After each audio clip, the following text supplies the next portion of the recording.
नमस्कार किसान साथियों। क्या गेहूं की फसल को बालियां निकलने के बाद या जो गबोट अवस्था होती है उसमें रहने के बाद भी बढ़ाया जा सकता है? तो हाँ, बिल्कुल बढ़ाया जा सकता है, लेकिन उसके लिए आपको कुछ उपाय करने होंगे। अधिकतर किसान क्या सोचते हैं कि जब हमारी फसल 80 से 85 दिन की हो जाती है या 90 दिन की हो जाती है तो किसान ये सोचता है कि अब हमारी फसल जो है पक जाएगी और अच्छा उत्पादन देगी, लेकिन वो किसान गलत होते हैं।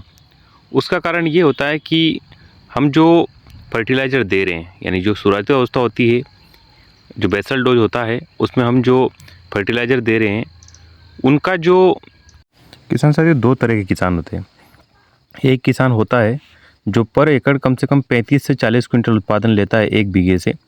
वहीं जो लापरवाह किसान होते हैं, यानी कि जैसे 80 से 85 दिन की फसल हो चुकी है और वहाँ पर फसल को इस भरोसे छोड़ दिया जाता है कि हमने बेसल डोज अच्छा दिया था तो हमारा उत्पादन अच्छा होगा। वो एक किसान वो होता है जो हमारी फसल आखिरी तक जो पकने की अवस्था होती है वहाँ तक उस फसल को लेके जाता है, उसे सही से मेंटेन करता है, सही से पानी देता है, सही से खाद देता है। उस किसान का प्रति एकड़ अगर उत्पादन की बात करें 30 से 35 कुंटल, 35 से 40 कुंटल तक भी चला जाता है। किसान साथियों, इसके अलावा बात करूं, अगर आपके गेहूं का जब बाली निकलने की अवस्था आती है या गबोट अवस्था में होता है, तब उसमें अगर आप कुछ खाद डालेंगे और पानी सही समय से देंगे तो वो गेहूं आपका चमकीला होगा। तो वो गेहूं पहली चीज़ तो रेट में भी अच्छा जाएगा, उसके साथ साथ उसका उत्पादन तो अच्छा रहेगा ही। किसान साथी, इसके अलावा अगर बात करूं, अगर आपको उत्पादन अच्छा लेना है, अगर मान लीजिए आपकी फसल 60 से 65 दिन की है या 65 से 70 दिन की है, तो वहाँ पर आप एक स्प्रे कर सकते हैं, या फिर आप चाहें तो फुरका विधि से आप छिड़काव करके और पानी दे सकते हैं। इसमें आपको क्या लेना है, आप 1 किलो यूरिया ले सकते हैं, उसी के साथ में जिंक सल्फेट ले सकते हैं और उसी के साथ में फेरस सल्फेट लेकर चाहे तो आप स्प्रे कर सकते हैं। अगर आप स्प्रे ना करें तो आप फुरकाव विधि से फुरकाव करके, छिड़काव करके और पानी दे सकते हैं। इसके अलावा अगर बात करूं तो आप चाहें तो आपका जैसे गेहूँ 80 से 85 दिन का हो चुका है तो वहाँ पर एक कॉम्बिनेशन आप दे सकते हैं। आप कैल्शियम नाइट्रेट प्लस बोरान का वहाँ पर फुरकाव विधि से या छिड़काव विधि से गेहूं में देकर पानी निकाल सकते हैं। उसके लिए आपको प्रति एकड़ 10 से 15 किलो आपको कैल्शियम नाइट्रेट लेना है और उसी के साथ में आप 1 किलो बोरान ले सकते हैं।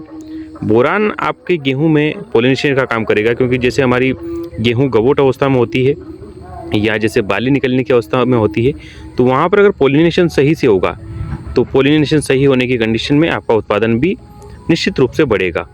वहीं कैल्शियम नाइट्रेट की अगर मैं बात करूं तो जब हमारी फसल 80 से 85 दिन की होती है या 90 दिन की होती है तो वहाँ पर जो हमने बेसल डोज में पोटास डाला था और उसके अलावा डीएपी डाला था, यूरिया डाला था, उन चीज़ों की जो हमारा फर्टिलाइज़र था उसकी धीरे धीरे करके जो उनमें आवश्यक तत्व थे वो ख़त्म हो चुके हैं या फिर लगभग ना के बराबर रहते हैं। तो हमारा जो गेहूँ होता है जब 80 से 85 दिन का होता है या 90 दिन का होता है तो वहाँ पर उसे कुछ पोषक तत्व की ज़रूरत होती है जिन्हें लेकर वो शरीर का संचालन कर सके।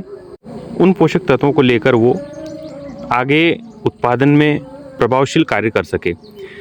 साथ ही कैल्शियम नाइट्रेट की अगर मैं बात करूं तो इस अवस्था में हमारे गेहूं को कैल्शियम नाइट्रेट आप 10 से 15 किलो लेते हैं तो वहाँ पर कैल्शियम भी मिल जाएगा। उसी के साथ में नाइट्रोजन यानी कि यूरिया एक ऐसी चीज़ है, यूरिया गेहूं की फसल के लिए वरदान साबित हो रहा है।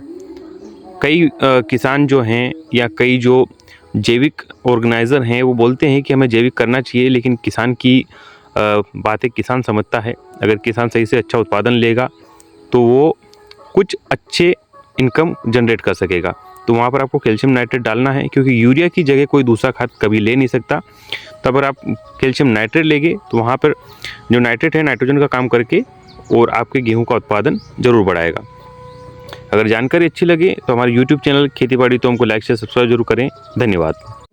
और अगर आप हमारे चैनल पर नए हैं तो चैनल का अन्य किसान मित्रों तक शेयर जरूर करें ताकि वीडियो अधिक से अधिक किसानों तक पहुँचे और अच्छी जानकारी मिले और हमारे जो किसान साथी हैं अच्छा उत्पादन ले।